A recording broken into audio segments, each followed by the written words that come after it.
I know that this is going to sound redundant and that I'm repeating myself, but it's coming. It's called the COVID storm. And you're going to see people infected with multiple COVIDs at one time. And I told you this earlier in last year. That is when we're going to want to get the plasma from the people.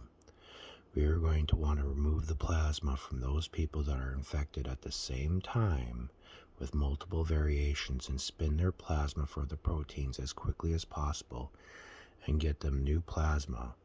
We're going to want to switch over their fluids as quickly as possible, and then we're going to want to purify the results, spin those results, and get them in humans immediately. We want those people that are still alive, that are still fighting the virus, that are having the COVID storm. A COVID storm is when the body's reacting to multiple forms of COVID at once. I know that the theoretical advances in medicine don't show us this, and you can't see this, and that's why I'm going to teach you this.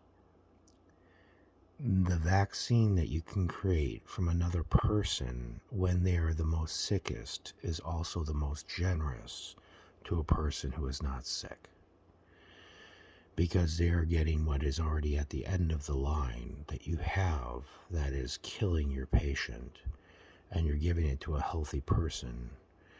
And because it's at the stage of destroying the body, there's no going back on its cellular regeneration in order to re-hide back in the cells. It's past that explosive growth stage. Viruses are very much like fungus. They're very unique. They have to have a matting first for where they go, and then they have to stretch in their matting. They have to be able to cross-communicate and share what they need for their synthesis. You don't have to do this. I'm just trying to explain to you a good way to save a lot of people without having to do what you're doing now, because what you're doing now is not winning. And there are no apologies for learning. You have to learn through fault and through failure.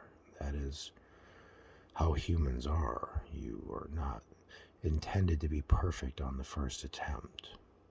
Perfection is something we seek, and that's the reason why we believe in a higher power. Because for that of which we cannot be perfect, that is what we call upon God to help us with.